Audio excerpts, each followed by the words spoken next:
Salut à tous. Parlons toujours de Binote sans transition aucune. Abordons cette fois-ci avec l'onglet calendrier devoir.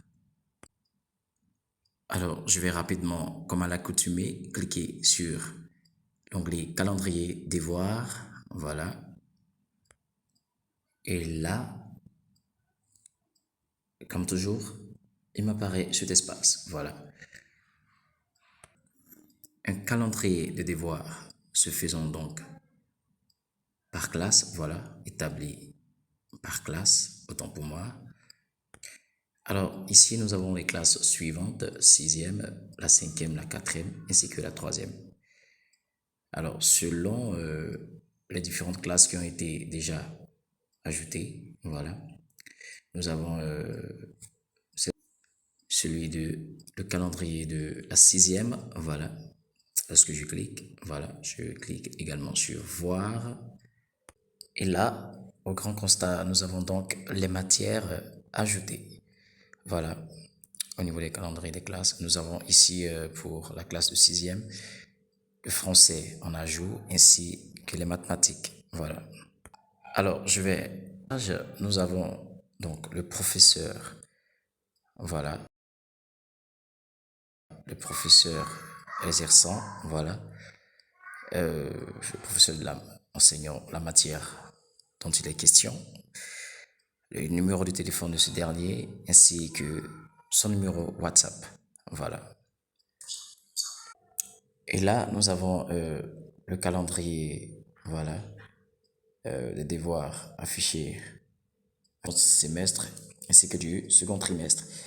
Et pour terminer, nous avons également l'affichage de celui du troisième trimestre. Voilà. Et là, qu'est-ce que je fais? Je clique rapidement sur afficher le calendrier du premier trimestre.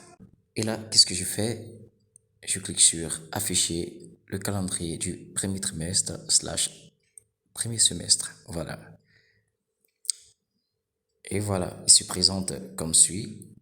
Nous avons encore un numéro, l'intitulé, la matière, la date et le statut. Voilà. De plus, avec la barre de recherche, nous avons la possibilité donc de rechercher, voilà, un devoir éventuellement.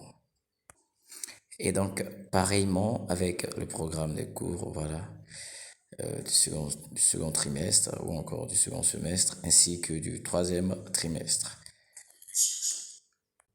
Et lorsque nous scrollons, voilà, nous pouvons voir au niveau du calendrier du troisième trimestre un statut, voilà, qui est dans le premier en français, le premier devoir est terminé et le second qui est un exposé français est à venir, voilà.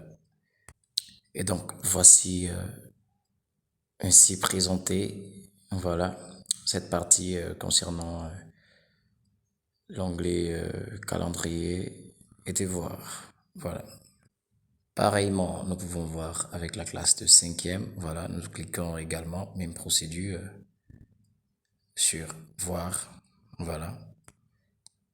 Et là, au constat, nous avons seulement que les maths qui sont ajoutées comme matière, voilà.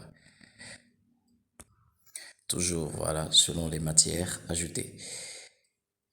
Alors, si je fais je clique sur voir, on aura encore le même déroulé, voilà, que celui de la classe précédente. Voici donc cet espace présenté, voilà, concernant, voilà, l'onglet calendrier et devoirs. Vous avez maintenant la possibilité de checker et de comprendre tout ce qu'il y a à comprendre sur cette partie. Merci de nous avoir suivis et à très bientôt.